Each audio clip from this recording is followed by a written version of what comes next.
Ladies and gentlemen, boys and girls, welcome back to another amazing, awesome, awe-inspiring religious experience known as Hollywood After Dark. And tonight we're going to be talking about Walter Francis Hamada finally having freedom, escaping the chains and the shackles of a very unappreciative fan base of people out there who just want to see the man burn, all because they didn't get their cape shit characters in the way that they wanted them.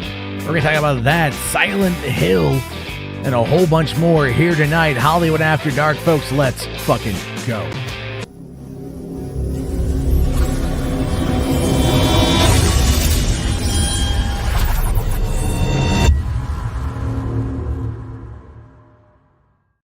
Hey, what's going on, everybody? How you guys doing? How things are going for you? Hope everything is going well. Hope you, specifically you hearing this right now, are having a good day, a good night, a good time, wherever you might be. I'm actually having a pretty good day today. I'm doing pretty good. Unfortunately, the kids are sick, so I'm kind of not feeling the greatest. That, of course, happens when you have children. But on the bright side, I might actually be getting a job. That's something that came up today. I'm kind of interested to see where that particular angle goes, but you know what? It is getting to the holiday season, and I do have to make sure certain things are covered, so I might be going back into the general workforce. And, you know, quite frankly, I'm not really against it, right? I love doing this. I love doing what I do, but sometimes you just got to have some more stability in your life, and that is just where we find ourselves. I'm looking into getting an evening position, hawking cigarettes and booze behind the counter at a convenience store. But you know what? It's honest work for an honest man. And of course, I can stand by that. Everything else there. But today's been a bit of a wild day. We know Walter Hamada left. We know Walter Hamada is no longer at the company. As I said in the little intro there, the man has found freedom. The man is finally able to walk away from a company that he spent 18 years at. 18 years of his life. Like a solid third of this dude's life has been spent at Warner Brothers, or at least one of their subsidiaries. And he's leaving after running New Line for a couple years, after running DC Films for almost 5 years. He's leaving without even a production deal in place, not even getting the golden parachute that a lot of executives like Toby Emmerich got before the end. He's done. He's quitting. He negotiated his exit. They bought out his contract, and the dude is gone, which really does make you question, which really does make you honestly have to stop for a moment and look at the entirety of the situation and ask yourself, man, how bad was it? How absolutely bad was the entire experience over there at Warner Brothers in order to force this guy to get to a place where he is so pissed off at the new owners that he's like, I don't even want to finish out my contract. I just want to quit.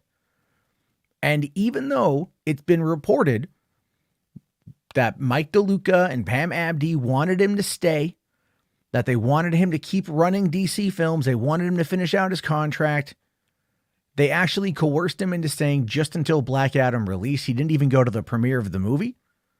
He didn't show up to the premiere. He didn't do anything of the sort. The movie opened today in France and South Korea, and the movie is bombed in both France and South Korea on the same day. It opened less in those two countries than Shazam did 3.5 years ago. Wow. Now, I don't know how France and South Korea are traditionally, but what I do know is that if they want to turn up for a superhero movie, motherfucker, they will turn the hell up for a superhero movie. If you go back 7.5 years, right? It was the early stages of 2015. A little movie you might have seen called Kingsman came out, right? Kingsman, the Secret Service, great movie, excellent movie, one of the best, excellent film. You love it, you love it. Movie did okay. Okay domestically, right? But you know where it shined internationally? Like really, and this is what warranted it to get funded for a sequel, was the movie did very, very, very well in South Korea. They loved it over there. They absolutely positively loved Kingsman: The Secret Service. So, like, they do have a really good movie-going audience over there in South Korea. And you know what? We recently had on the show Edward Lauder from Small Screen, who is a buddy of mine, an acquaintance. I don't know if I'd call him quite a friend yet, but I do like him quite a bit, and I'd like him to be a friend. But, you know, right now we're kind of teasing the edges of that. We chit-chat here a little bit. That's all we're doing, guys. We chit-chat. But anyway, he lives in France. He lives in France. And he was talking when he was here, and I've heard him talk about this before in other places, but about how the French view cinema, how they view the theater. You know what I mean? Like how they go, ha, ha, ha, ha, we are the French. We watch movies and we smoke so many cigarettes and eat baguettes full of bread, carbohydrates while watching a movie. They go to the movies a lot over there, from what he was telling me. That is part of their culture, is to go to the movies in France. So it's been a drought. It's been a drought for the last couple months, folks. We haven't even had a big film release since August, since Bullet Train. And only recently cracked 100 million domestic, I believe. And that just hit DVD today. I saw it at the store tonight when I was out picking up some food. I was like, oh, look, Bullet Train. $25 on Blu-ray. That's not too shabby.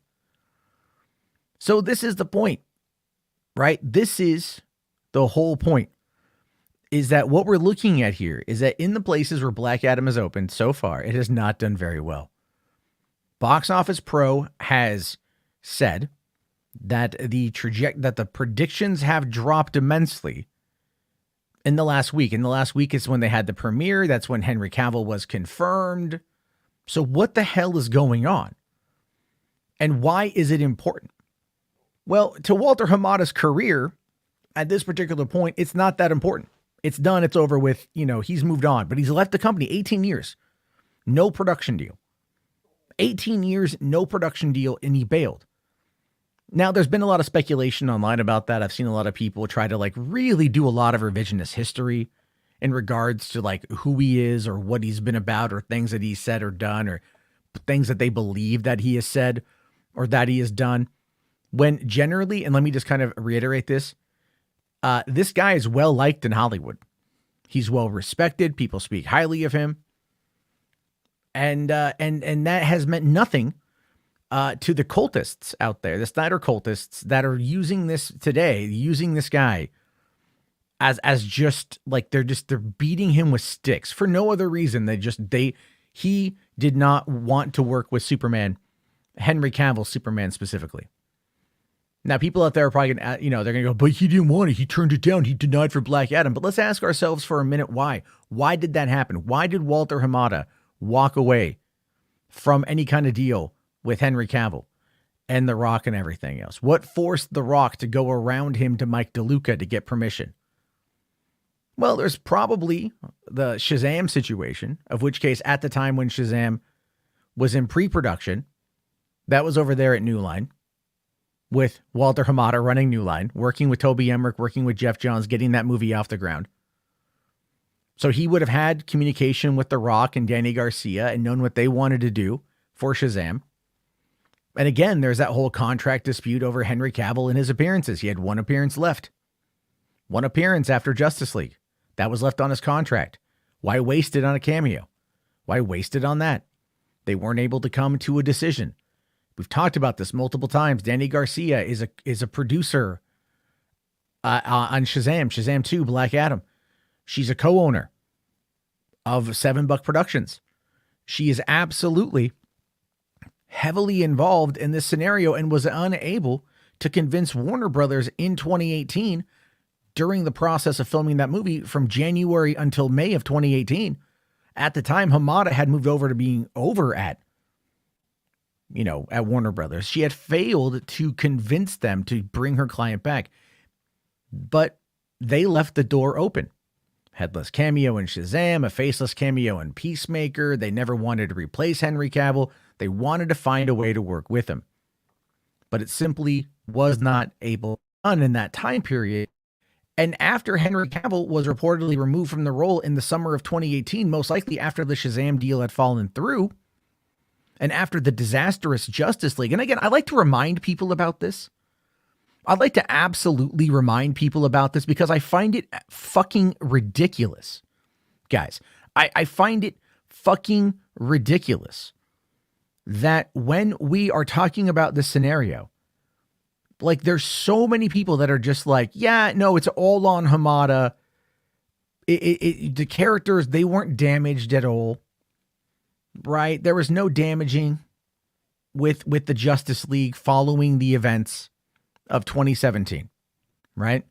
That the mustache debacle, fat Batman had nothing to do with it whatsoever, right? Ben Affleck at that point in time was literally a drunk in rehab because of the stress and the pressure that came with putting on the suit, that came from what happened following the events of 2017, as well as a lot of other things that went on in his personal life, but that was a big part of it.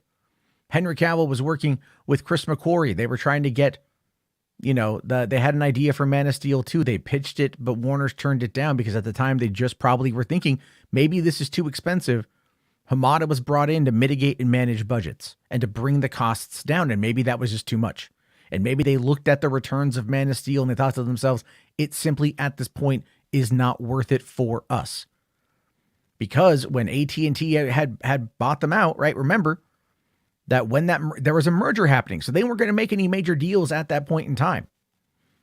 They weren't going to make any major deals at that point in time. They didn't make any major deals before the merger happened this year. So when it happened back in 2018, they clearly weren't going to be making anything major, no major decisions. They were already in a chaotic mode. DC was in a massive state of panic and a massive state of chaos and all of these things following the disastrous release of Justice League. Disastrous. It almost cratered the brand. And I'm not making that up. I am in no way making that up. All right. That movie was bad. And so what did they have to do? They went, okay, we have to kind of scale things back a little bit and reconfigure and figure things out, because those iterations of those characters were handled as poorly as they were in Justice League. And there's no denying it. There's no revisionist fucking history that's going to fucking happen on this one. Not one. I won't allow it. I will fucking shut you down. This is not fucking Poindexter Lounge where that shit is ill-informed bullshit. It's not going to happen here. I'm sorry. All right. That's the whole point of this. Now, Rational here makes a great point. Kevin Tushihara is the main blame. Hamada just came into a bad situation and tried his best to repair it. 100%. H. Parts is right. Blame Kevin Tushihara. You have to blame Kevin Tushihara because it starts with him. The reason why I'm going to defend Hamada as much as I am tonight has everything to do with the fact that we know that this guy was brought in to clean things up, and they probably had a different idea. He came from the Conjuring universe, which was smaller, lower budgeted films designed to reach a bigger audience and to yield bigger profits. That doesn't necessarily mean more earned at the box office. That means more on the return of investment. To give you an idea, Halloween from 2018 had a budget of $10 million and it grossed $244 million worldwide. That's a really good return on investment. Man of Steel was like $150 million. Never mind all the marketing that went into it. And it only did $668. Batman v Superman had, 250 was the budget on that motherfucker? $870. So it might have yielded a little profit for the studio. Justice League was meant to be big and bold and massive and crazy and rival Marvel at every fucking step. $650 million worldwide because Tushihara and Toby Emmerich thought that they were going to lose their jobs if they delayed Justice League to 2018 and it came out after the merger with AT&T was approved by the government. So they stuck us with a shitbag movie because they were afraid of losing their jobs. And in the process of that, in the process of everything of trying to get it all done and get it over the finish line in just a few months, it created a massive ripple effect that fundamentally damaged DC as we know it. And those of us who pay attention to movie talk, those of us who have lived in this space for a long period of time, we have to remember that what we are talking about, the vast majority of people do not know. What they know is that there was a very, very shitty movie that came out. HBAR's here for $5. Thank you, HBAR's. Really appreciate that. It says, Kryborg blamed Hamada for something he was not involved in. Kryborg would go to Marvel and somehow call Feige racist. I don't quite know if that's the case or not. Ray Fisher seemingly, I misread one of Ray Fisher's tweets, and I'll acknowledge that. He had said that Hamada was working with Toby Emmerich and Jeff Johns on Shazam at New Line, which is true, before he came over to Warner Brothers, before he came over to DC, implying that there was some kind of impropriety happening there. He said he was going to follow up on it, but it's been 2 years and there's been absolutely no follow up on that particular posting. So again, Ray Fisher is an unreliable narrator. Ray Fisher absolutely has gamed the system. And again, looking at the data, looking at the dates provided, it's not hard to tell that, when Zach was waging his war against Jeff Johns and John Berg, rightfully so, in my opinion, Ray started, leveling the attack against the company, which I thought was really suspicious that he kept doing that after all the contracts were signed. And then again, as we find out more information, everyone comes across as a bit of an egotistical dickhead. And that is just pretty bad. H-Verse here for $2 says also why the Enosh shade. Nothing against Enosh specifically, but there is confirmation. I was listening to a stream tonight. It was very frustrating to listen to because it's just I don't know if there's times where he ever really listens to what he says, because he'll say something and then he'll try, when he gets called out, he'll try to backpedal on that. And he did it again tonight. It's minor stuff. It's little white lie stuff. It's really nothing. It's whatever. But Prime was over there, and Prime is just he's saying they're going to bring Ray Fisher back for Cyborg, and that they're doing all these reshoots and additional footage shots for the Flash. Never mind, 2 weeks ago, they announced Picture Lock. So they might do an end credit thing, kind of like what they did with Henry Cavill and Black Adam, but it's not going to be, it's not going to be anything. And Ezra was just in LA doing pickup, right? 1 day of pickups, which is just very quick stuff that they need to shoot in order to have it. I one time I asked David Sandberg on Twitter. I was like, hey, what's the deal with reshoots? And he just goes, reshoots, you finish the movie, you figure you need something, and then you go and you shoot it, and that's it. Right? That's all it is. That's all it is. And it's very, that's it. That's very simple. That's very, very, very simple. But again, the idea here is there's this level of disillusion. There's this level of just disassociation with reality at times. And it's coming from people who I do think have the best of intentions, but they fail to understand where things are. One of the things that Enosh even said tonight was that Walter Hamada had tried to kill Joker. That's a very common misconception, right? That's a very common misconception. It wasn't that Walter Hamada tried to kill the Joker. It's that they were working on the Joker when Hamada came on board, and that Hamada didn't understand it. I mean, think about that for a second, right? You know how comic book movies are. Everything is interconnected. You go over to the company and you're like, so what are you working on? And it's oh, it's Joker. It's a completely separate Elseworld story, not connected at all to the grander, DC universe of movies, whatever. Its own thing. And he's like, oh, okay, I don't get it. And then, but he didn't stop it. Todd Phillips even says, the quote says that he didn't understand it and he didn't have the muscle to stop it, even if he wanted to. But no one ever wants to talk about that last part of that line there. Saying that he didn't get it and that he couldn't stop it implies that, oh, it means that, he made the attempt. But the follow-up, that the context of that is even if he wanted to. And I'm just going to say, that's the difference, I think, between Hollywood After Dark and the Poindexter Lounge and a lot of other shows out there, is that you come here for context. I'm sorry, you come here for context. because I'll do the research live on air if I have to, and I want to make sure that you're as informed as humanly possible.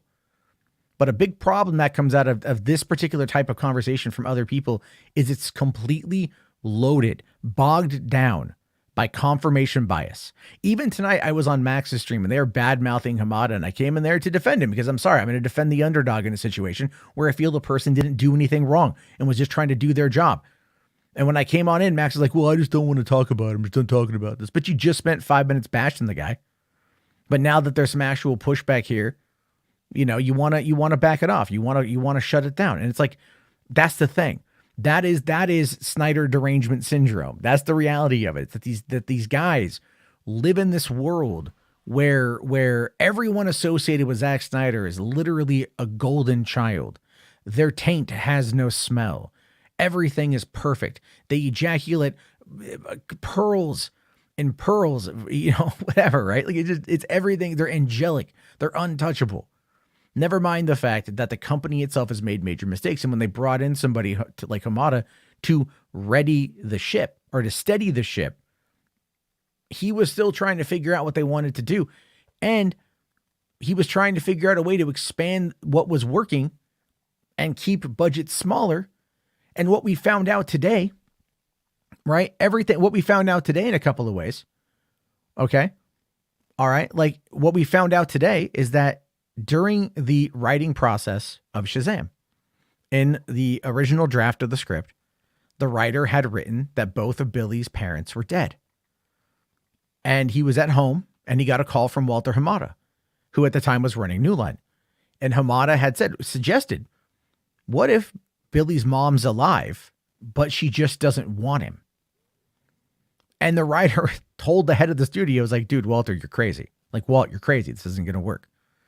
And then Walt said, just try writing it and see what happens. And so an hour later, this guy wrote the scene and it ended up becoming his favorite scene in the movie. And even when he described that scene to the actress who played Billy's mom, and he explained that this was the pivotal scene of the movie. This was the emotional crux of the film. This was the apex of Billy's journey to understand that he was on the path he needed to be, and that where he was at was the right place for him, and that the past is the past and you should let it go. Kill it if you have to quote The Last Jedi. And she knocked it out of the park. And that really is an extremely pivotal scene in that movie. And it's one that speaks volumes of the character and where they wanted to take it, and the emotional impact of Billy's journey and his growth of a character. And that scene was a Walter Hamada suggestion.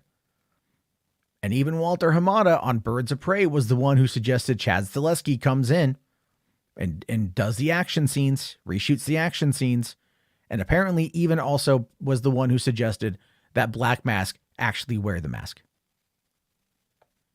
What I am talking about here is that you have an executive who does what he is brought in to do. His job is to curate what these films are and to offer suggestions and like a mentor path if possible. But his job is to guide these projects over the finish line.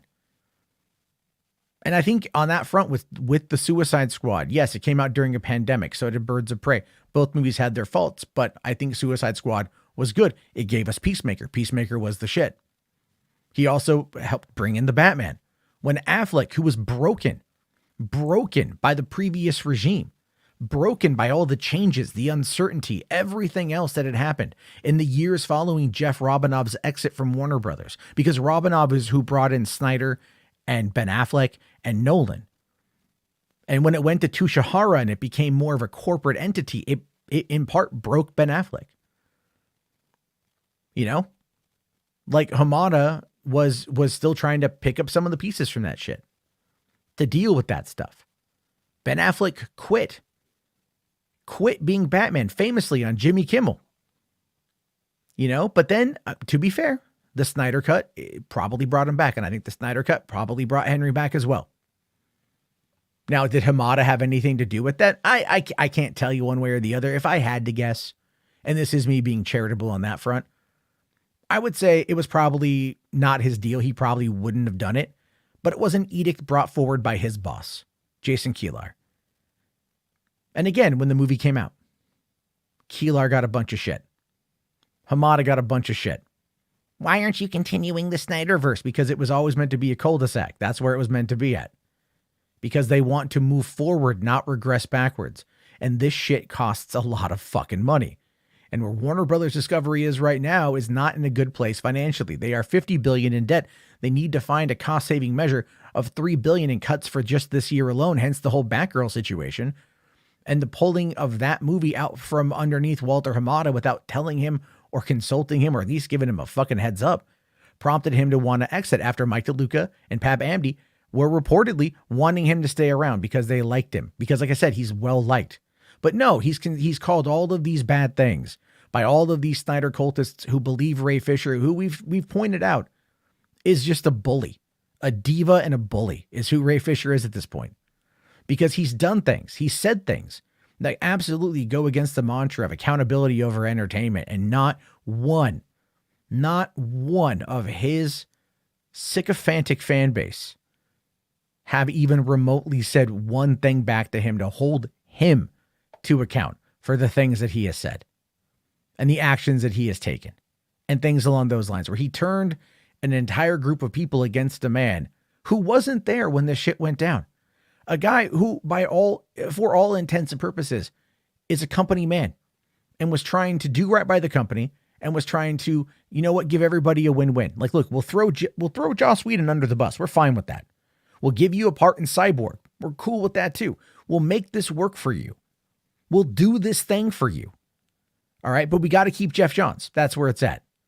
Like, that's the compromise, and I'm sorry. But the diva didn't want that. He wanted his cake and to eat it too. And today I saw a whole bunch of unnecessarily mean tweets aimed at Hamada. Like, oh, Hamada's unemployed, but Ray Fisher is actively working. I was like, dude, like, he ran New Line for years, right? He ran DC for years. Like, this motherfucker's got millions of dollars kicking into the bank. And Fisher maybe does, maybe doesn't. I don't think he's got millions of dollars. But it's this unnecessarily mean bullshit that they thrust upon this guy as a way to cover up the fact that, like, the business is not on their side. And as I keep pointing out to people, as I keep wanting to remind people, and I did even tonight over on Enosh's stream, it's like, there is no deal in place currently for Henry Cavill. They said that. The Hiram Garcia said that there's no deal in place. That they might be working on it, but nothing's been signed yet. So whatever they've got is a tentative agreement, but nothing has been signed yet, and anything can happen. And while Charles Roven, who is in his 70s, wants to come in and produce this shit, by all means, great. That doesn't mean that it's going to happen. Henry Cavill is an extremely busy dude. The Witcher, Enola Holmes, the Highlander movie, a potential, Mass Effect project, if that particular thing is accurate. The guy's busy. And he has been busy now for like 4 years. So he may not have the time, the schedule to go on in and become Superman again, which might have been another thing. He also probably wants a lot more creative control, and he's at his place right now where he could probably get what he wants. And he's going to get what he wants, not because Hamada's out of the way, not because of any of that, but because the new regime is in such a weakened state that they're probably willing to do whatever they can in order to keep Henry on board and then to have that level of stability. But as I said earlier, as I just want to remind people from earlier, it's entirely possible that the vast majority of the public, the non-internet living public who doesn't follow this information, simply realizes that they haven't seen Henry Cavill Superman on the big screen in almost 5 years. And they may just move on. Because as I keep pointing out to people, there's not a great deal of hype for Black Adam. And if you go and look at your local cinema, you will find a lot of empty seats for tomorrow. We'll have to wait and see how word of mouth does. I'm seeing it at 3 p.m. and I'm excited to watch it. I hope it's good. And I look forward to hearing John Williams' theme, and I look forward to seeing Henry Cavill.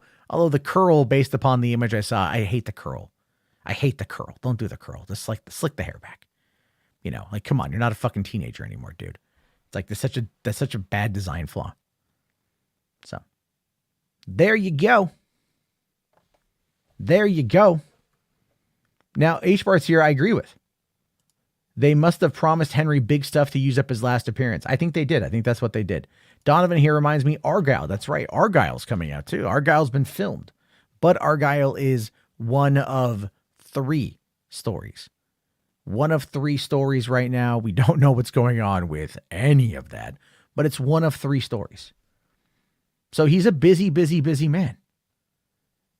That's what's going to happen with that, right? Oh, yeah. Also with Ray Fisher. Yeah, Ray Fisher didn't call out Ezra either. And, didn't call out Ezra, right? Because I'm sure Ezra was like, nah, man, it ain't real. Nah, man, it ain't real. And then it's like, parts of that are real, buddy. Not everything. Not everything.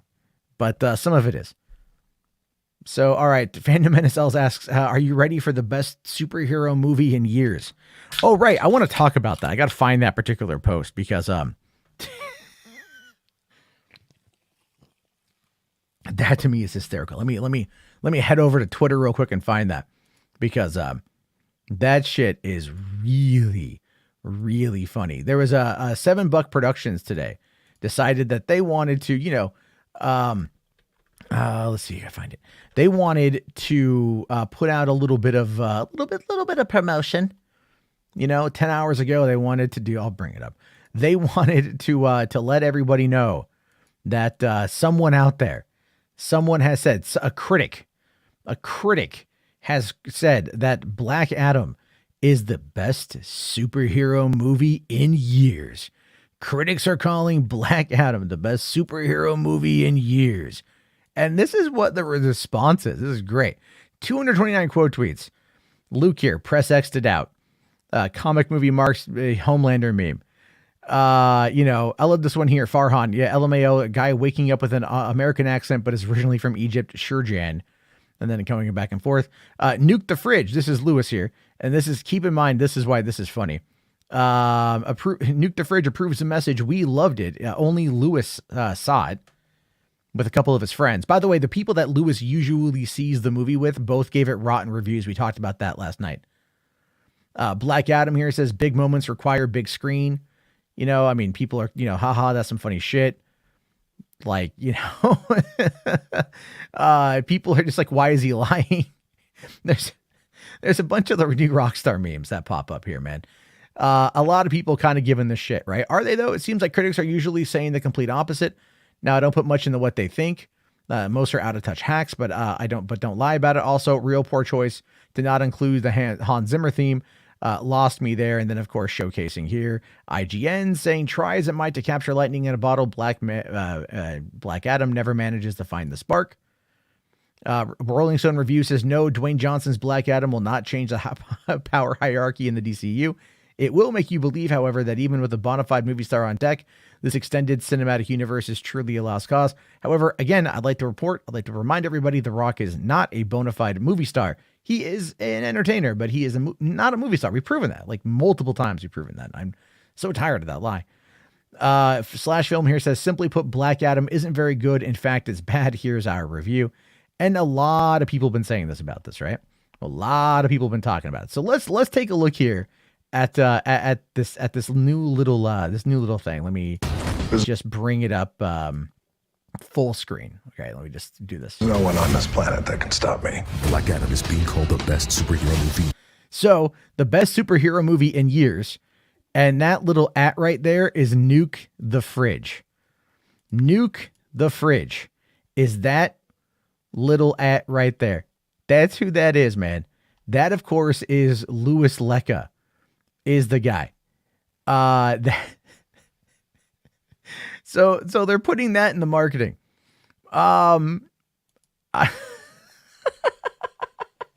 So I know Louis. I know Louis real fucking well. I've known Louis for years. Louis, man, like, I'll tell you this. All right. If there's ever somebody on the outside that wants to be on the inside, that is Louis Lecca. I mean that absolutely to a T. All right. I absolutely mean that to a T. every time when we used to talk, every time he would go to one of these screenings, he would call me afterward and he would complain that everyone there is like, they're all in their own little clique and they never invite him to anything. They never want to talk to him about anything. Like, they know who he is, but he's not part of the cool kid club. And he always wanted to be in the cool kid club, and he could never get in the cool kid club. And another thing that was really funny about that was he really wanted to be a Rotten Tomatoes approved critic, because two of his friends are Rotten Tomatoes approved critics. And he wants to be that so bad, but he kept applying and he kept getting denied.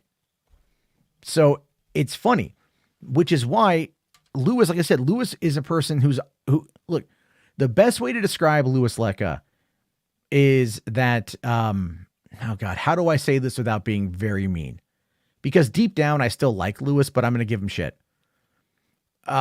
He's like your wingman. You know what I mean? Like, he's like the wingman, and that's really about it. He's just that's it. That's all it is. You know? So, Roman numerals here says he used to simp so hard for him. I mean, we were buds, and we were friends at a time, when I was at my lowest. And for that, I'll always appreciate and love Louis for it. You know, like, no matter what, I will always love him for that. And I mean that, like, love him. It was very, like, I had a lot of love for him. And then what happened was the whole Andy Signore thing happened, and Louis chose Andy. Now that might make me a bit of like, oh, you're just upset. And I'm like, it's not so much that, it's the fact that, like, here's a dude who is an absolute scum of the earth motherfucker, but he invited Louis to the table. And as a result of that, that's what Louis wants. That's what Louis craves more than anything, is to get out of where he is. You know what I mean? And that's what it is. That's what it boils down to. And that's unfortunate. You know, like, there's that. Now, J Ray here, I will say, okay, going back to Black Adam marketing, says, regardless of the outcome, whether this movie is great or bad, none of us can say Warner Brothers didn't market the movie far better than previous films. I have to respect them for that. I actually agree with you. Even though the marketing showed us roughly the same few scenes and the same, like, few lines of dialogue. I mean, really, a lot of that shit's repetitive. I will honestly say that at no point watching these trailers am I bored. At no point watching those trailers am I bored, and at no point does it not make me want to see more. I wanted to see more, which is probably why the marketing, I'm like, okay, cool. Like, you know, it shows us a lot of the same stuff. But I really feel that in many instances, what we're looking at here is a movie that the biggest problem is that the main character is one that the vast majority of people don't know about. Now, H-Barts here says, if Venom can make a lot of money, I'm sure this can. Venom is also a well-known, well-loved character who had been in a movie before. You know what I'm saying? Like, he'd been in a movie before. We saw him in 2007. People out there weren't, like, the happiest with that version of him. Sam Raimi also didn't really care for it. But really, we've seen him before. People really, really, really wanted to see Venom, and the movie was passable. I actually enjoyed Venom quite a bit. It was simple. It was stupid. It was simple, but it was fun. It was fun. Ralph's Double Tits here says, but the Venom reviews were far worse. Oh, no, they absolutely were. 100% that they were, man. My God. But China seemed to like the movie. And at this point, Black Adam is not releasing in China just yet. So we have to wait and see what's going to happen there. It's a weird place to be because I want to see the movie succeed. It may seem like I don't want to see the movie succeed. No, I do. I think what I want, if I'm being honest with you guys, I think what I really want is I want them to, like, come out and actually, like, stop with this fucking, you know, what's the word I want to use here? Like, this fucking cryptic shit. I want a clear path. I know that The Rock said that Black Adam is going to be the, you know, it's the beginning of phase 1, right? We keep saying that they got to copy Marvel, so they say phase 1. So they say that, and, you know, goes out there, right? They do it.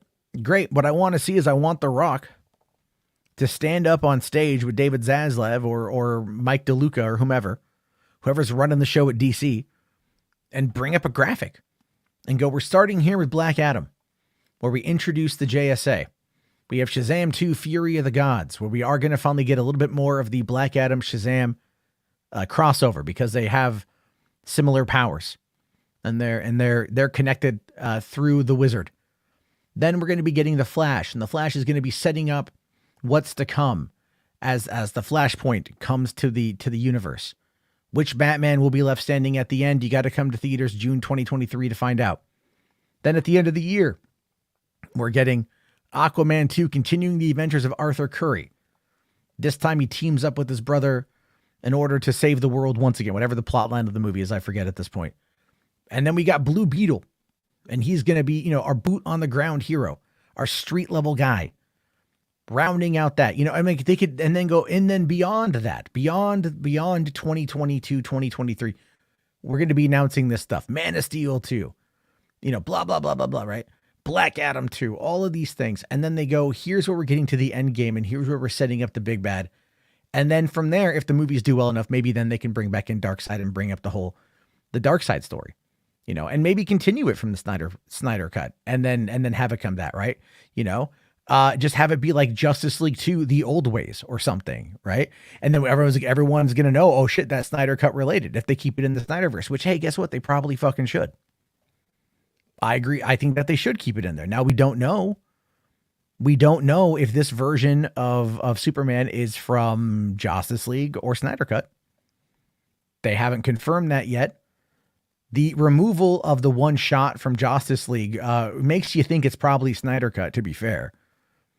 But you don't know. We're unfamiliar at this particular point in time. So that's what I'm saying here.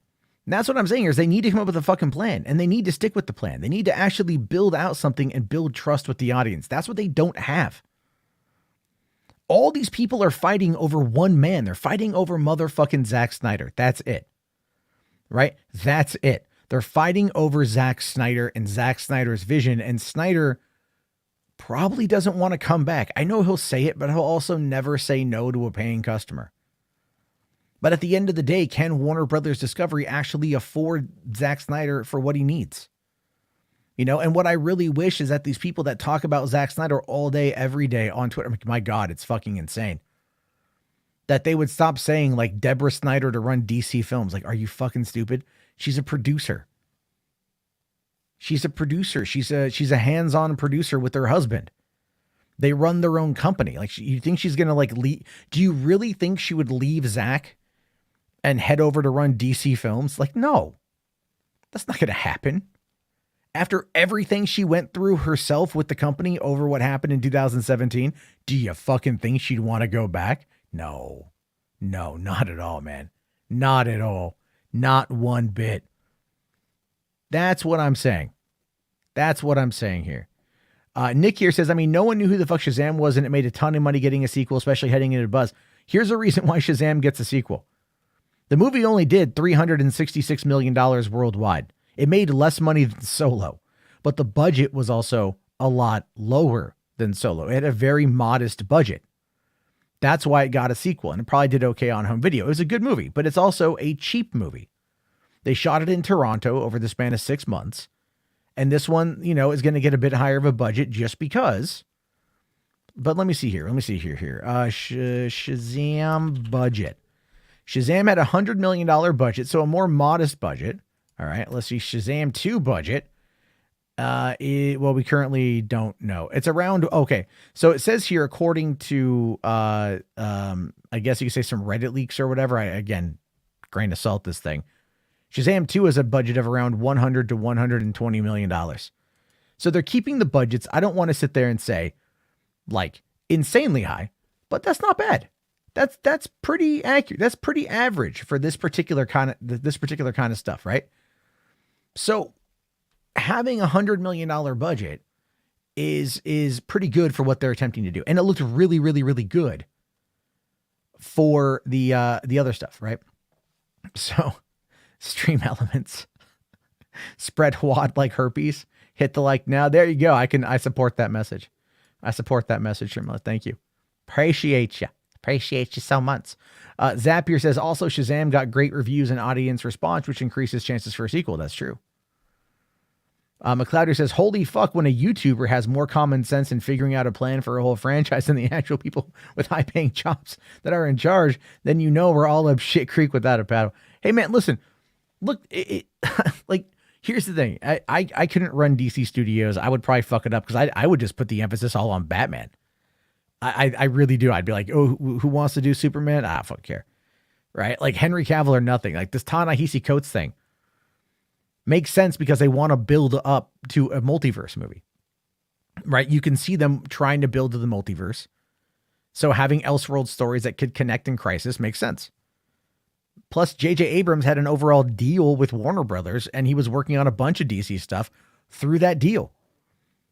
So that particular deal still being in play at the moment has a lot to do with JJ still being in play at the studio. Now, do I think that they're going to greenlight this movie? Hell no. Not with Henry coming back, if that's accurate. You know, if that holds, if that sticks. I don't think it's going to happen. But I do wonder, though, if a lot of people would, like, I mean, for one, there would be the initial backlash to a black Superman. If it was a black Clark Kent, a lot of backlash. If it's Val Zod or whoever the other characters are, or Calvin Ellis, I think. I'm unfamiliar with all of their names. I apologize. I could see that being a different story, but still, people are going to go Black Superman, right? It doesn't matter what the name of the character is. They see that fucking S. They see that S. That's what they're going to say. And I think, like, you know, that could be an issue that they don't want to deal with. And David Zaslav, look, man, Zaslav is an old white conservative. An old white conservative. He's not going to want to go down the route of a black Superman. You getting me? I'm not calling him a racist, but I'm calling him like he's either not going to get it or just not going to want to deal with it, is what I think is going on here. So H-Bar says here, if Matt ran DC, JL 2 and 3 would be greenlit immediately and would probably bankrupt Warner's. I would burn them to the ground to get those movies out the gate, dude. I would burn Warner Brothers to the ground to get Justice League 2 and 3 out the gate if I ran the company, metaphorically. Emmerich wanted James Gunn to do a Superman film but said no to McQuarrie. Well, I think because Gunn had an overall deal with them. And McQuarrie, to be fair, is like maybe not the vibe they want for a Superman movie. You know what I mean? Like maybe McQuarrie's not the vibe. I would love to see that. Oh my God, dude. I would love to see that. That or Matt Vaughn, man. That would be great. I would love to see those guys tackle Superman, 100%. But I don't know. I mean, Gunn is a different beast. Gunn proved himself with Guardians and Guardians 2. You know, taking characters and making them lovable and relatable. And again, like I've said, I do feel Superman as a character was heavily damaged following the release of Justice League. That is not Henry Cavill's fault. He's only an actor. That's not even really, I would argue, like even Joss Whedon probably gave it his best to try to create the Boy Scout Superman. And even Henry Cavill has spoken highly of Joss Whedon on that front. That their view for who Superman is was more relatable at the time, more connected together at that point in time than it was anything else. So I think that's something you guys got to remember here is like Cavill liked what Joss Whedon was laying down, but no one's saying don't bring him back because he supports an abuser, right? Henry Cavill spoke highly of Joss Whedon and no one called him a racist, right? Kind of funny there. I don't think Ray Fisher said anything about his pal Henry talking about how he had a good time collaborating with Joss Whedon during the reshoots of Justice League. I'm just saying, you know what I mean? Like you want accountability. You want that shit. You got it. There's shit you got to fucking do. There's shit you got to fucking do. Jarbo would turn it into the DCEU. No, but I would definitely have Batgirl and Supergirl do a thing. Fuck yeah, man. Fuck yeah. Fuck Kevin Smith. I'm going to block you, Mo. That's what's going to happen. James Mangold would be a great director too. I was only 100%, man. I can't wait to see what he does with Indy. I'm very excited to see that. Roman here says, I want monster movies to come back. What the fuck happened with that? It's called Godzilla versus Kong, dude. Hoping to. TW here. What's up, buddy? Says another important piece, niche unknown characters as well. Yes, I do think, like I said this on Max's stream, like you should bring, like for Fantastic Four, bring in unknown actors. right? Bring in unknown actors. Start trying to build up some unknown characters. Build it up from there. Command Unit here for $2, man. Thank you. Says, I want a Hispanic Superman. I mean, there you go. There you go. He's Israeli, so, you know, that's his take on it. Thank you for that, buddy. Appreciate it. Man Milk here says, even before the MCU, at least you still got some different superheroes. You know, some number bad at the movies or never made it to the movies. Hell, look at Howard the Duck. I mean, dude, I love Howard the Duck. I love Howard the Duck. I unironically love Howard the Duck. Hey, Shiny, you're here, man. How did you like watching Howard the Duck in 4K? Because he won a copy of it last year from me. So how did he like watching it in 4K? I know Rayo won The Thing in 4K. So I wonder about that, though. Anyway, let's see here. Do I think Black Adam could restart the DC universe? Daredevil, the thing is Black Adam doesn't want to restart the DC universe. It really doesn't. It doesn't even really want to do much of anything. I don't think it even wants to do like a soft reboot. It might just want to be another spawn point, if that makes sense. If we're going to use a gaming terminology, right? If we're going to use gaming terminology here, it's kind of like another spawn point. It's just coming in from another direction. And I think building up from there is what they want to do. I know some people might argue again that it might be a soft reboot, but I don't think it is. It's playing in the same sandbox. But when it comes to certain characters, we just don't know what sandbox they're in. TW here says, I'm still polling for Howard the Duck to get a Disney Plus movie. Man, I'll tell you this. I would love that. Kevin Smith was working on a Howard the Duck animated show. That got canceled. But out of that, we got Masters of the Universe Revelation. So I'm happy with that. But I'd love it.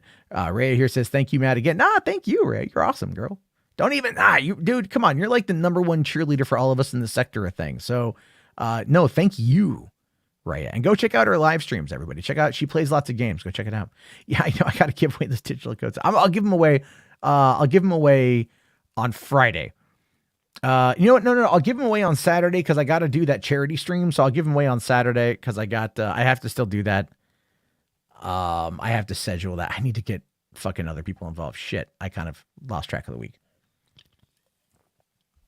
I wasn't feeling well last weekend, so I got to do that. But we'll give them away. We'll give them away this weekend. Thomas here says, just saw Lord of the Rings trilogy in 4K. Looks good. Yes, it does. How's your ass, by the way? That's got to hurt after spending all those times watching it.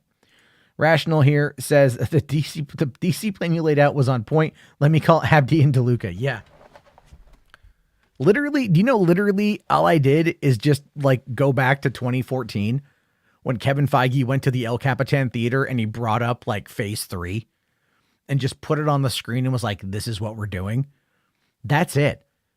Things can change. I mean, here's the thing with that too. Things can literally change with Kevin Feige and whatever they want to do with it, right? Things can absolutely change with Abdi or DeLuca, whatever their plan might be. It doesn't matter. Just showcase that you fucking have one.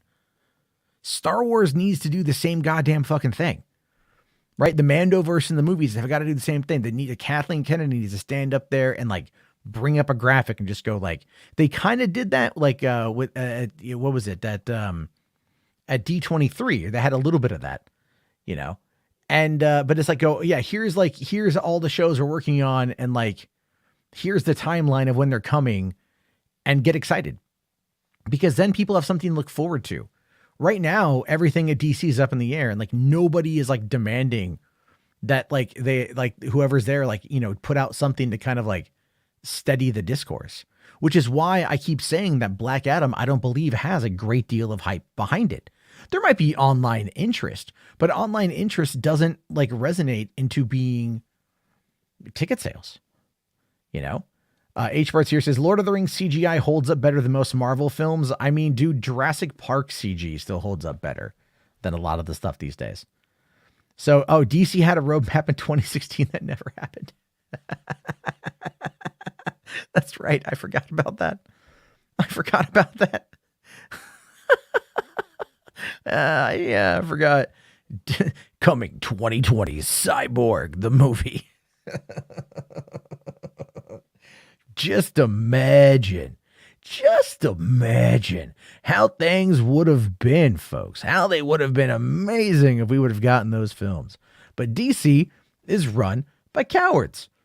They're run by cowards because these are people who simply do not, under any way, want to hold themselves to account. They don't want to figure it out. Now, do I think The Rock could actually do that? You know what? You know what, man? Look, yes, I do think that. All right. I criticize him as a movie star, but he's a solid businessman. He's clearly been able to do things, and he is clearly able to leverage his popularity in a way that allows him to kind of get what he wants. You know, it's like the rich keep getting richer because they act rich. I know that sounds weird to say, but it's so true. People out there respond to that shit. Like if you are poor, like if I was poor, and don't get me wrong, I am, but like if I was really poor and I was out here like, hey guys, like just support the channel, I need super chats, you guys. I got, you know, and it's like, if I was doing it like that, it's a little, you would go, after a while, like, oh God, now you're just like begging, e-begging, and that's no fun. Right. But if I come out and I'm just like super confident and I'm like, here's what the fuck we're going to do. We're going to be talking about this movie tonight. We're gonna be looking at trailers. We're going to be doing down breakdowns. We're going to be diving into all this stuff. It's going to be a lot of fun. It's going to be a great time. And then if I'm not giving, like literally at that point, I'm confident, I'm determined, I'm telling you what's going to happen. I'm driving the conversation. I'm leading the charge. I'm the guy, I'm the person. There'd be more likelihood of getting larger super chats and larger donations and things like that because people like confidence. They back confidence. When you're unsure of yourself, it causes doubt. And that's true. Body language is like that. We pick up on it. 99% of our communication is nonverbal. I mean, it's probably a little bit over the top, but still a lot of it's nonverbal.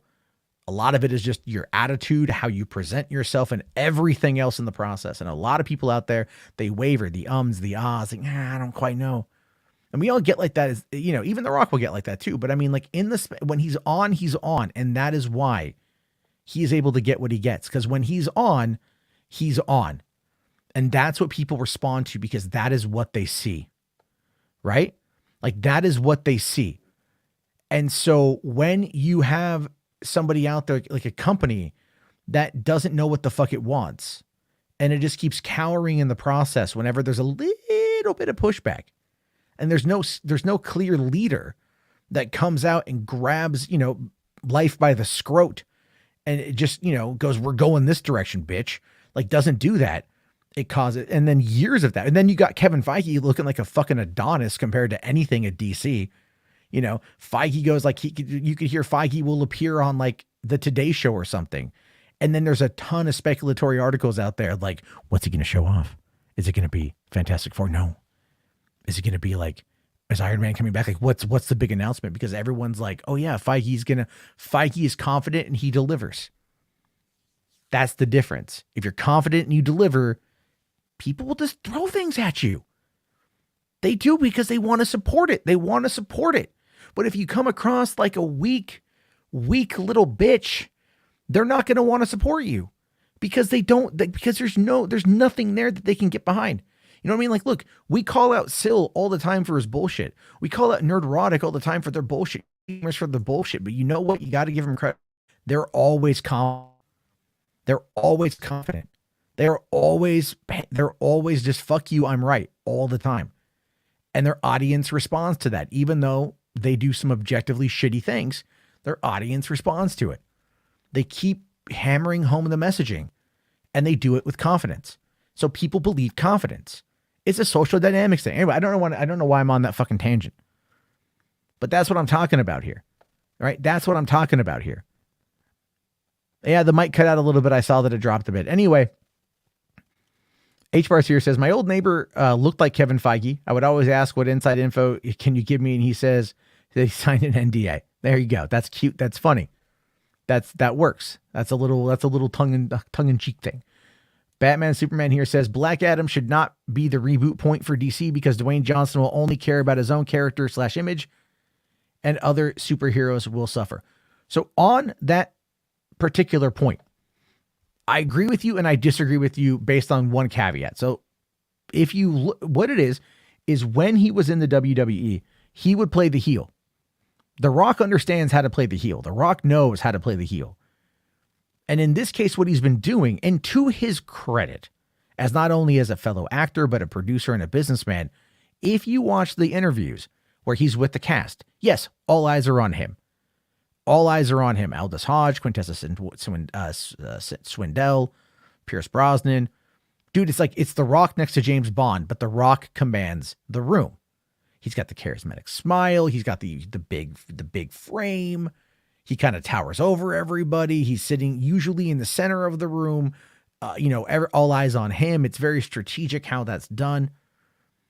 And then, he comes out there and he says, he's like, I love being in the movie, but man, my castmates were great. These guys were awesome. And he talks them up. And he talks them up a bit, and he's been building them up as well. And I respect that. I do. I respect that. Because in those moments, it is not all about him. And we know he's got an ego, and I think he's actually working on it. So I give him credit. But additionally, he knows when it's time to play the heel and when it's time to go on the offensive on that front. That's why he's talking about a Black Adam versus Superman movie. He wants this heel versus babyface. That's what he wants. He is treating it like wrestling. And I think it's an interesting approach to it. Even though it's very apparent what he's doing, it's going to work on a lot of people. But I really hope that he actually has a plan and that they're able to find a way to get the approval to put it out there, because that's what they fucking need. That's what they need. Reed here says the Flash should be setting the point if then. Yes, I agree. I hope that it is. I really hope that the Flash actually kind of resets things. We're going to have to wait a whole year to get there. Yeah, it's called owning the room. I completely agree with you, Batman, Superman. It's 100% owning the room. And it's something that a lot of people lack the ability to do. It's very difficult to own the room. I've done it a couple times. It's fun when you do it, but it's really just kind of finding that groove and rolling with it. Like one of the things too is just being yourself. And like, trust me, this version of me is very, I'm hyped up right now. I'm amped up. It's almost fucking midnight.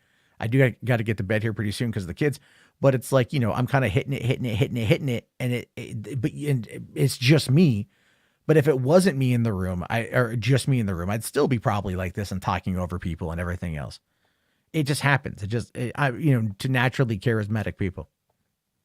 Yeah, I'm humble bragging. Anyway, let's see. I should be the DCEU Clayface. No. Look at that smug look on my face right there. You think I'd be a good Clayface? Anyway, Reader says, I'm also surprised Stargirl isn't in Black Adam. Well, Black Adam too. Probably. Maybe we will. Agent NDX says, do you think DC is the reason we get so many more Zaslav dick writers? Yeah, I think it is. I think it absolutely is like that. I think a lot of people are definitely going to be are on that. Sorry. Dude, are you talking about Kilroy? Are you talking about Kilroy Rouse Double Tits? Because if you're talking about I have a feeling that's what you're talking about. And yeah. It was like 12 people, so fuck you, but yeah, there you go. Anyway, look, we can anyway, there's a lot going on with this that I think is interesting. And I feel like Hamada has finally found himself in a position where he's away from all this nonsense. It is now literally somebody else's problem. And whatever the guy does next, I'll tell you what, I absolutely hope that it's good. And I wish him the best, because that to me is something that we definitely need more of. And, we need people to try to create new things. And, there's nothing wrong with trying something new. And with any luck, we'll get there eventually. But I'll tell you what, I'll move over to another topic here if I can get the freaking the link up here. One thing we've learned about is that, what do you mean Hamada will be blacklisted? He's not blacklisted. He'll have a job like very quickly. He'll probably start his own production company. I could be Bane. Only if I can talk like this. I'd have to learn how to do it. Yes, dude. I was born in the dark. You merely adopted it. I can't do it correctly. How is he going to redeem himself? He doesn't need to redeem himself, Jay. He has nothing to be sorry for. Truly, he's got nothing to be sorry for. He did what was required of him to do through a couple different mergers, and he tried making the best of it. But the problem is that it all went to shit. Now, I agree with Reed here that going to Blumhouse is probably the best course of action. Although Rational here says Hamada should go to Universal and shepherd the Universal Dark Universe. That would be cool, man. I could see that happening. I could absolutely see that happening. And that would be good. I'd support that 100%. H. Bar here says Hamada go to Disney. No. I saw that brought up earlier in Max Stream. People were talking about him potentially going over to like Marvel or like Disney or Lucasfilm or something. And I don't think that's going to work out. I just don't. Where it's like, those are very different companies and how everything is structured for that one. Yes, the Dark Universe is dead, but it'd be nice if it wasn't. And I don't mean like, and I mean like, look, they did the Invisible Man. I think they're doing, what's another one that aren't they doing like another Wolfman movie or something? Or what am I thinking of?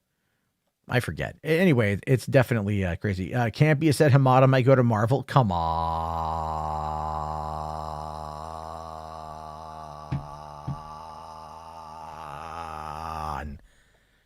No. Come on. That's another one of those John Campia hot takes. John Francis Campia.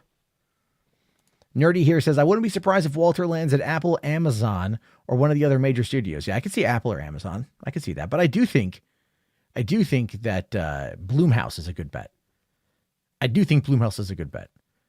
I am definitely, I think, either way, yeah, I agree with Eyes Only here. We'll move on after this. I think Hamada should go somewhere where he's appreciated. Yes, I agree. I think that's the best thing for Hamada to do. But I'll tell you what I also think that a company like Netflix should do, and that is actually engage with the binge model because apparently, engage with the weekly release model because apparently the binge model is what they're sticking with, and I don't know why they're doing that. I don't know why when it comes to Netflix, they're so freaking episodic averse. I don't get it. Is it just like everyone else is doing it? It's working out well for a lot of people. Maybe not every show. Okay. I think Andor's having that problem right now where apparently it's really good. I'm still behind on a couple episodes. Apparently it's really good, but they're just like, they haven't got to it yet. They just haven't got to it yet. And it's just not, or the ratings are just, people just aren't talking about it. I don't know. I don't know what's going on with that right now, but apparently Netflix, according to Collider here, sticking with the business model. So it says here that earlier this year, Netflix did go against their single release strategy for perhaps its biggest property, Stranger Things.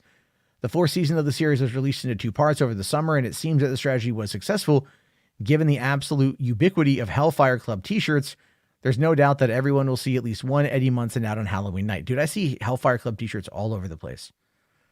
So, however, it looks like Netflix is sticking to its binge model or binge method of release after all, saying, we think our bingeable release model helps drive substantial engagement, especially for newer titles. This enables viewers to lose themselves in the stories they love. The statement defended the effectiveness of the binge release method by bringing up some iconic titles, saying, it's hard to imagine how, for example, a Korean title like Squid Game would have become a mega hit globally without the momentum it came from people being able to binge it. We believe that the ability for our members to immerse themselves in a story from start to finish increases their enjoyment, but also their likelihood to tell their friends, which means that more people watch, join, and stay with Netflix. All right. So can we quickly discuss how absolute fucking bullshit that is? Right? That's bullshit.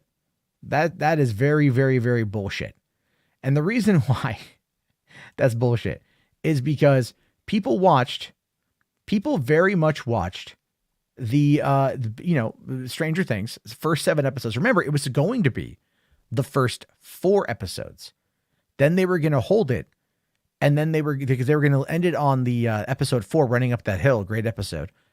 They were going to end it there. And then they were going to come back a month later with the last 5 episodes, which would have been the back half of the season.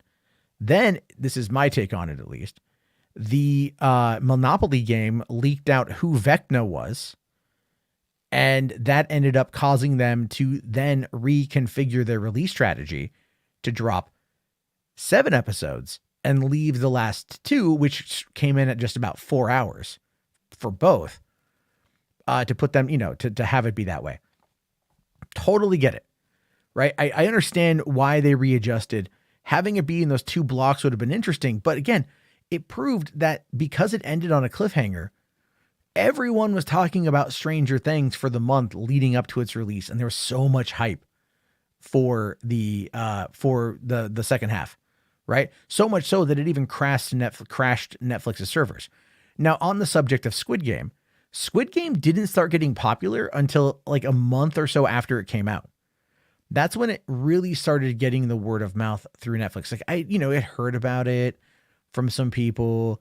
And then like, this was in like September, I think, of last year. Like when it came out, you start hearing about Squid Game and then like people start messaging like, have you seen it yet? No, I haven't seen it. And then it's like, oh man, it's really good. Here's the story. And then like, oh, all right, that's interesting. And then like, as you started seeing more and more and more with it in the online chatter and more people talking about it, then you went to go watch it. Then you went to go see it. Then you went to go embrace it. And then it started hitting its worldwide appeal once people then started to binge it. But what they're saying there is like, it's kind of a falsehood, because the show had already, it's only 9 episodes. Those 9 episodes would have already been out and done by the time that the show would have picked up hype. And also imagine, just fucking imagine for a second, right? Just fucking imagine that they show you episodes, like the first batch is episodes like 1 through 7, right? Or even like, 1 through 6, because 6 was like the shortest episode. And it gets to the end of 6, right? And 6 is where we believe a couple characters get taken out. One character we believe is dead, whatever. And then that's where it ends. And then they end on that cliffhanger where 3 of your main cast is now gone. And it's like, holy fucking shit. Holy fucking, what the fuck is going to happen next? Holy shit. Then they go, we'll come back in a month with the final 3 episodes. Or with next week, watch more. I mean, that hype will start to build. The conversation will be like, did you fucking see what happened on Squid Game this week? Holy shit. I mean, look at the release model for House of the Dragon. People talking about that shit. Especially after the, last week's episode, right? Or the other weeks, that big episode. I'm not going to spoil it, but you guys know what I'm talking about here. The weekly release model works if you have it structured in a way episodically where it ends on a cliffhanger, on a natural cliffhanger, which some of these episodes do. And if you end it on that, at least with your initial push, your initial block of episodes that you want to release in a binge model, then it gives people something to look at. Then it gives people something to look forward to. It gives people something to talk about, something to speculate, something to really clamor for. And it's not all over in an instant. And that is the biggest fucking problem. That is the biggest problem, right? That's what I keep talking about with all this stuff, you guys. That's what I keep saying with all this stuff. Let's see. This is here brings up Arcane. Great example. This is. Thank you. Arcane, which won 3 Emmys, would show their episodes, or 3 episodes each week until the season was over, right? So 3 episodes per week, 3 weeks, 9 episode binge, bada bing, bada bang, bada boom, you're done. Show built up momentum, man. People I know were talking about Arcane. I still haven't seen it. I need to. People are talking about fucking Arcane, man. Fucking love that shit. And as I get back into doing more with Podio commentary, I do need to sit down and watch it. But here's my question for you guys. Honestly, here's my question for you guys. Would you like it if I watched Arcane and I reviewed it episodically, like each episode, or if I just sat down and did my overview thoughts on the entire thing? That's where I'm torn when it comes to, like trilogies or anthologies or things like that, where, because there's different things to discuss. I mean, like I said, I did the review of like Halloween Kills and then also Halloween Ends and stuff like that. And those are up on Podio commentary. So there's that. I'm just saying. Anyway, Command Unit here for 5. Thanks, buddy. Okay, we got the Dawn of Soulstorm trailer. All right, I'll check that one out here in a little bit because we're almost done. But thank you very much. Okay, TW here says, I'd prefer a full review. Now, okay, so that's an idea, right? A full review of watching the whole show. And that's not as bad, really, because the full review is something that you would get, like, it's only 9 episodes. That's what, like 4.5 hours. So that's not so bad. You know what I mean? Like, that's not so bad. And that could be something, worth diving into. That shouldn't be a big problem. So again, something I've been thinking about. Don't quite know what I'm going to do with it just yet, but I'd like to figure out. By the way, we got 101 people watching right now and only 24 likes. Come on, guys. Let's smack the like. Let's get to 50. We can get to 50 likes. We can do it. I believe in you. I have faith in you. I love you. 50 likes. We can totally get there, guys. So, all right, let us move on here. Okay, with timestamps are 1, 2, and 3. I mean, okay. So reviewing the parts. Now, I haven't seen Arcane. So I don't know if like part 1, part 2, and part 3, are they just like, is each story its own part? I don't know. So I haven't seen it yet, but I see your point. That might be kind of difficult to do. Batman and Superman here says Grace Randolph said she's going to drop some Red Hulk tea today. And she never did. I don't know. To be honest with you guys, I'm kind of over. I'm over the concept of scoopers, man. I want to watch some of this shit without knowing what's going to happen. I'm actually like, I knew what happened to like the daughter in Halloween Kills. That had been spoiled for me, but then again, the movie had been out for a year. But largely, I didn't know what was going to happen in those movies. So I had a lot of fun watching it. Eyes Only here says, I left 2 likes. Don't ask me how. I'm assuming that means you have multiple accounts. I appreciate that. Thank you so much, sir. Welcome to the party. Welcome to the situation. There's, let's see. Rational says, why did they recast Ross but not T'Challa? 2 different situations. The reason why it's 2 different situations, everybody, is because Ross is a smaller character. And the actor, like the actor died of, well, they both died of cancer, I believe. But it's a smaller character. It's a smaller character, and that is something that's going to be a big, that's easier to recast. T'Challa died. Dude, Chadwick died. Not the character, the actor, the man, the human. He died. And he left a massive impact on a lot of people. That's the difference there. It's different. Who was the first scooper? Oh, man. I'm going to say Jesus. Right? I'm going to say Jesus Christ was the first scooper. Let me explain age parts. We have to go back. All the way back. Jerusalem, 2,000 years ago. We got to go all the way back. Right? Homie Jesus was hanging out. Okay? No one knows what happens when you die. No one knows where you go. They think one God says one thing, another God says another, some deities, voodoo magic, all that shit, right? But here comes Jesus. And Jesus is like, my children, sit down, let me tell you a tale. Let me explain to you what happens when you die. For your soul exits your body, and it travels upward to the heavens. It goes to the pearly gates, where you meet Saint Peter, I think, or David. I don't know who's at the pearly gates right now. It's kind of a revolving door where we figure it out. There's a bit of an HR crisis at the moment. Satan got away. Don't quite know how he did it, but he did.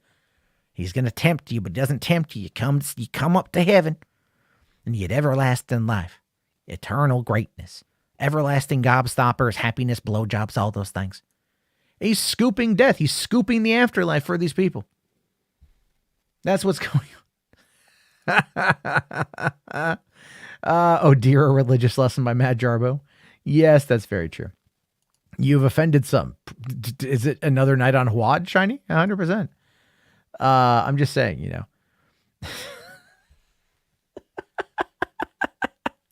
Oh, you guys love me. You know you love me. It's how this show works out. This is the shit that I like to joke about, folks. The shit that I like to joke about here. But okay, couple more quick little things to discuss before we kind of wrap things up for the evening. And that is, this actually made me very happy today, you guys. This popped up today.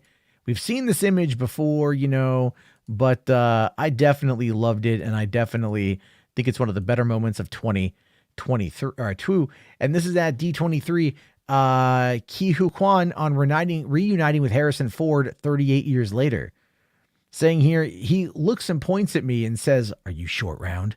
Immediately, I was transported back to 1984 when I was a little kid. And I said, "Yes, Indy." And he said, "Come here," and gave me a big hug. That's so awesome, man. That's so awesome. That's great. Adam was the first scooper, man. What? How was Adam the first scooper? I mean, like, technically, wouldn't it have been like God telling him, don't eat the fruit? Everything else but the apple? You know what I mean? I'm just saying. Crime Corgi here says the first scooper was the man who ran a marathon to warn his fellow Greeks about Persians. I mean, yeah, there you go. That's how it's been. That's how it's been. Anyway, I just like this image right here. I love Indiana Jones and the Temple of Doom, and this brings a lot of love, a lot of love to my enlarged heart, I guess is maybe a good way to look at it. So another thing today we found out, and this is just movie related. I didn't know about this. I forgot the Silent Hill thing was happening. Christopher Gans is officially returning to direct the film adaptation of Silent Hill 2 titled Return to Silent Hill. And hell yeah, right? Like, hell yeah. For one, can we quickly have a nice little discussion about 2006's Silent Hill the movie? Like, as far as movies go, that was really good. Like, as far as video game adaptations go, that was surprisingly good. And I really liked it. I thought it was a lot of fun. And I like, Pyramid Head was cool. It was like the dancing babies is creepy as fuck. It was atmospheric as hell. It was freaky as hell. The second Silent Hill movie I never saw. It looked like shit. So I just haven't seen it yet. But if you haven't, Zachary, you got to watch 2006's Silent Hill. It's actually a solid movie. So there you go. Pyramid Head, baby. Goddamn right. Batman Superman here says, oh, I like that Silent Hill film. For some reason, no one ever talks about it when talking about video game movie adaptations. Yeah, it really does kind of get left out in the lurch, doesn't it? It really does get left out of the lurch. So I think that's going to be something here. But Christopher Gans, what else has he directed? Let me see. Christopher Gans. He is Christoph Gans. My bad. Did they say Christopher? Christoph. I'm dyslexic. What can I say, you guys? Holy shit. I'm so sorry. I hate when I get that crap wrong. I really, really do. But this guy is a French director. And the movies he has made, he did, oh my God, he did the Crying Freeman movie? What? Okay. Is it based upon the anime? Oh my God. They did a Crying Freeman movie. Holy shit. That anime was terrible. That anime was god awful, but the movie's got a 6.4 rating. All right. He did Brotherhood of the Wolf in 2001. That was a good one. He did Silent Hill in 2006. Then he did Beauty and the Beast in 2014, which has Vincent Cassel and Léa Seydoux in a French version of that. That is something interesting. I'm going to need to maybe give that a check out because I do like Léa Seydoux quite a bit. I mean, like I've only really seen her part in the last Wes Anderson movie. And if you know, you know. If you know, you know. But look, bringing this guy back to do another Silent Hill movie is great because it was awesome. So I'm very cool. I am very cool here. Batman Superman here says, did you hear that the Uncharted script is actually a generic action movie and they just tweaked it a bit and slapped Uncharted on it? I mean, like, yeah, that happens all the time. It happens all the time. Like, they'll have a script for something and then they'll just tweak it to turn it into something else and slap another name off of it. It's crazy. Says Arcane is based off of a video game as well. That's true. It is. Yeah. Taylor here says, I didn't like the Crying Freeman anime either. Yeah. Is it just me, Taylor, or is it really fucking weird? And I mean this, like, really fucking weird that Crying Freeman, like, in the anime is his sister is like, who's like this massive woman, like huge woman is like trying to fuck him throughout the, like, if I remember correctly, like, his sister is trying to, like, I don't know if it's his adopted sister, like his sisters, like, she's trying to, like, she's trying to get him the whole time. And like, she's like half naked or naked. I don't know. I haven't watched it since the 90s, man. I didn't care for it then. I ain't going to watch it now. I ain't going to do it. Not going to do it, you guys. Not going to do it. So let's see here. Batman Superman here says, Tom Holland is kind of a box office draw outside of the MCU. Most of his movies make more than 400 million. Technically, that's greater than The Rock. That technically is true. The Rock within a franchise does really well, but on his own, Tom Holland makes more. That's all I'm going to say about that, because apparently I will trigger the normies. And that's that's a lot of what I do any which way. So, all right, here's something that I want to quickly touch upon. Actually, we'll kind of end it with this tonight. So this is interesting here, right? We're going to talk about Halloween real quick. So right now, both Halloween Ends and Halloween Kills are at 39% on Rotten Tomatoes. And ask here, obviously, which one do you prefer? Well, I'll tell you this. I prefer Halloween Kills over Halloween Ends at the end of the day, but still, I really enjoy the trilogy for what it was going for. I enjoy the trilogy for what it was trying to do. I think it was good.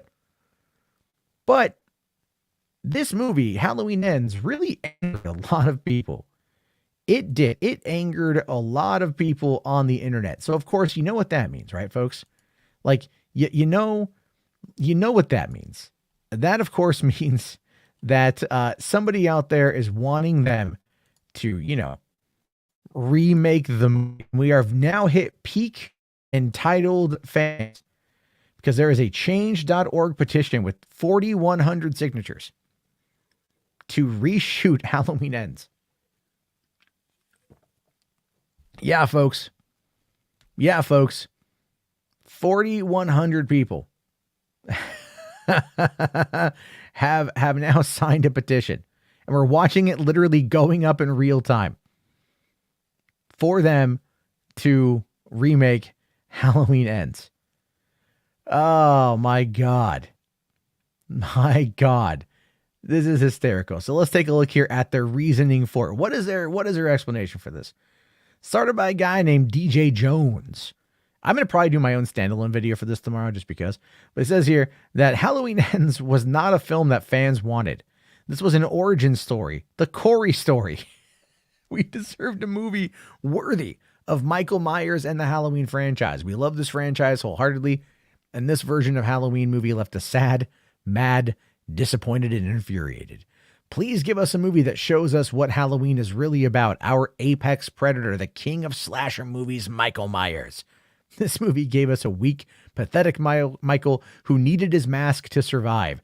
This isn't our Michael Myers. Our killer is strong, relentless, and unstoppable. Please right this wrong. We beg of you. Okay. Apparently there's an update there. Never hurts to try. 21 hours ago, so many haters calling me a clown, dumb, ridiculous, delusional. It's so many other things. It feels so good to be cyberbullied over doing something you're passionate about. I'm very passionate about Halloween and Michael Myers and Laurie Strode and the entire franchise, which makes it important to me. So I make no apologies for that. And thank you to all the supporters and new friends who understand where I'm coming from.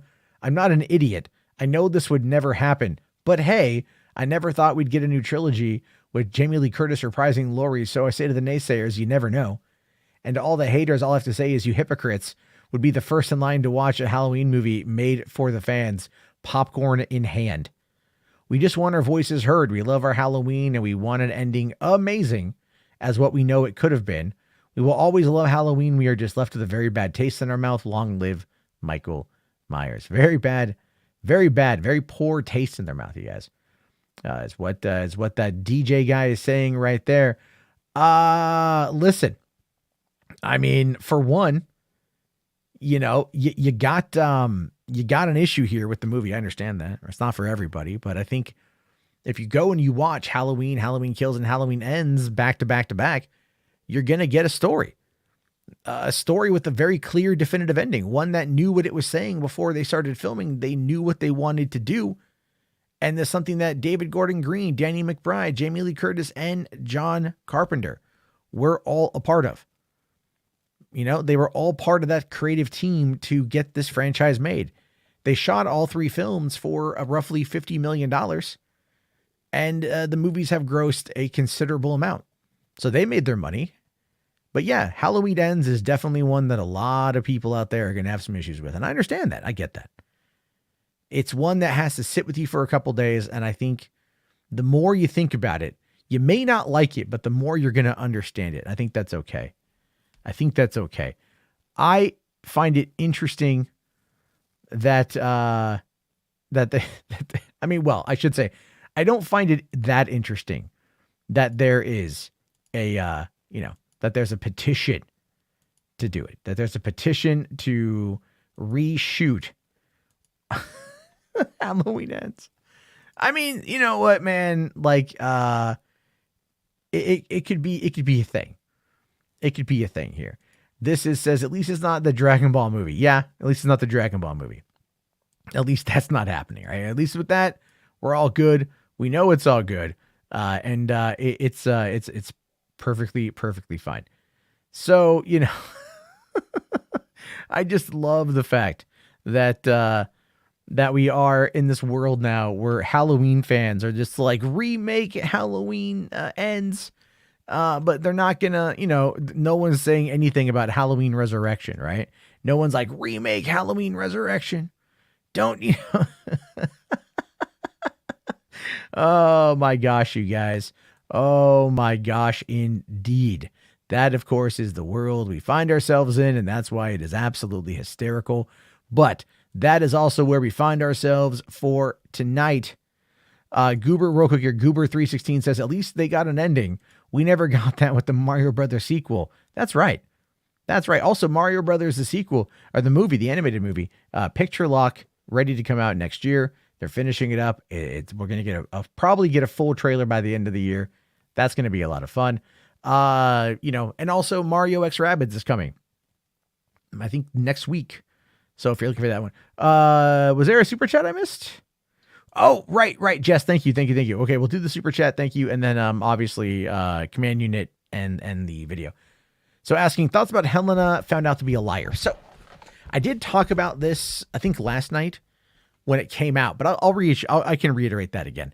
So for those of you who don't know, right, we talked about this the other night. There was the whole Bayonetta situation where the voice actress for Helena Taylor, she was the voice of Bayonetta, and she came out and she made these bold proclamations that, that she was screwed over by Platinum Games and that they wanted to undercut her, and they refused to pay her what she believed she was worth. And then they went and they cast somebody else. They cast Jennifer Hale.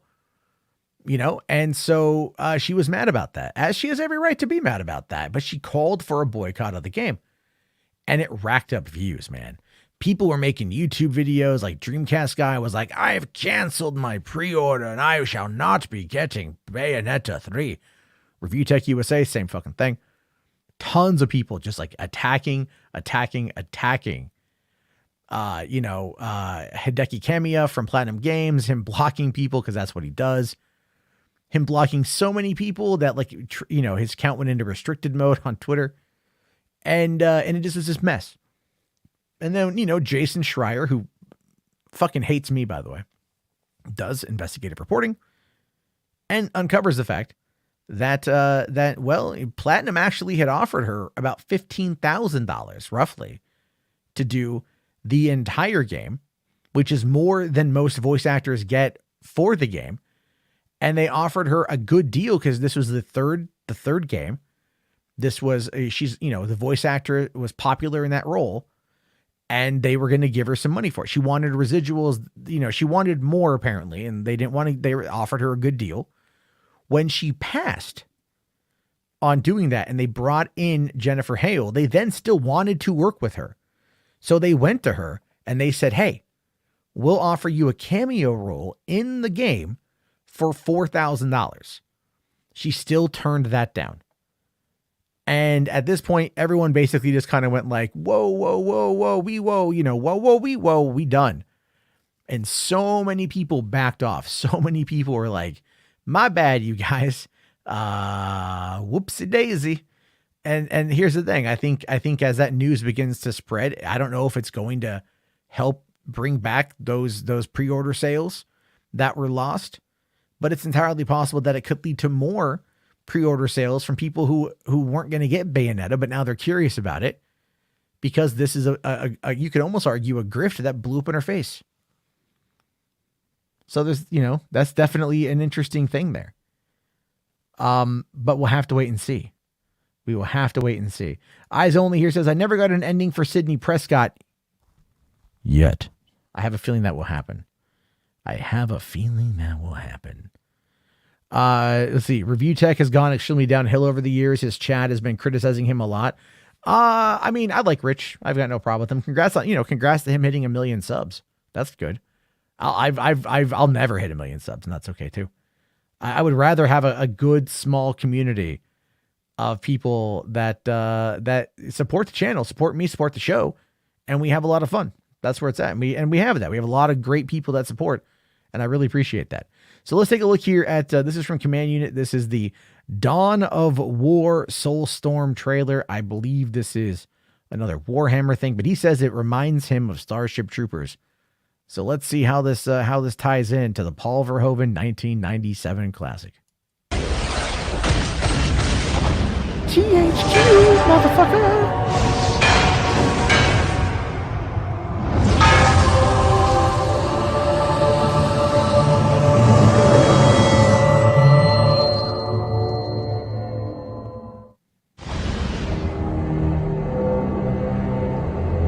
Oh, Relic. I haven't heard that name in a long time.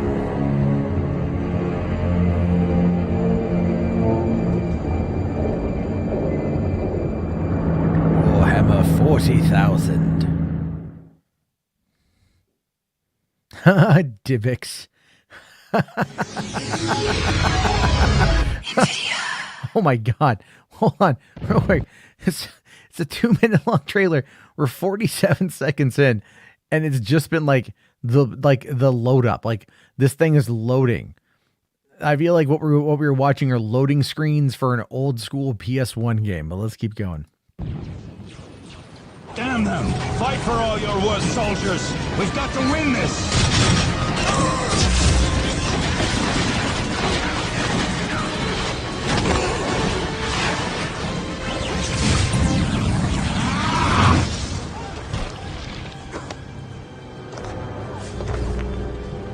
Oh, this is definitely... Sisters! Fight by my side! This is old school, man.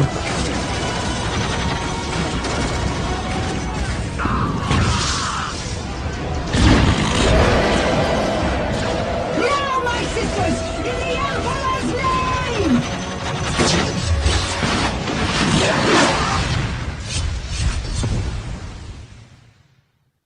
All right. That was definitely what was that? What is this even on anyway? This is hold on, what's this on here? That was the demo. There. Wow. Do we know console here? I just want to see. No, not 240p. Okay. Oh my God, it's a demo for that thing. What system was this on? Does it say? Let's see. Intro to Dawn of War Soulstorm. Greatest RTS ever, according to TBTB. So, all right. Okay. I have no idea what console this is for, but let me Google this real quick. I'll look that up. I'm kind of curious. I'm very curious here. So it's on PC. Okay, it came out March 5th, 2008. You can buy it right now for $13. Also, apparently, according to Steam ratings, it's got a 10 out of 10. And wow, that's actually very interesting that they've got that. It's the third expansion into the real-time strategy game. It's expansion to Dawn of War. There we go. I know very little of Warhammer, you guys. So there's that. All right, Crime Corgi here says Denis. I can still never pronounce his last name, but Denny for the Warhammer movie. That would be pretty cool, man. He could bring justice. Could you imagine Denny directing Henry Cavill in the Warhammer movie? That, my friends, would be amazing. That would be a hell of a show. Hell of a good thing. I'd watch that. Let's see. This is here. It says Starship Troopers original book inspired everything. It did. It was very influential, even though it was dry as fuck. But the movie was great. Oh, the movie, my friends. Anyway, on that note, guys, it is currently 12:05 a.m. It's time for me to get to bed because I have got to take my kids to school in the morning. That's what happens when you happen to be a dad. on Hollywood After Dark. But as always, listen, guys, thank you all so much for your support. I really appreciate it. Thank you all very much for hanging out with me tonight. Thank you to everyone supporting the channel.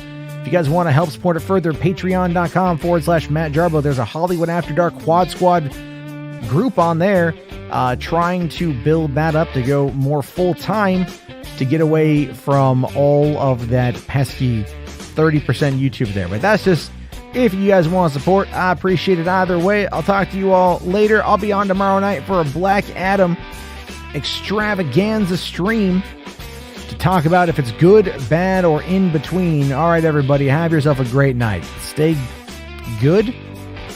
I don't know. Go kill something in a video game. All right, bye.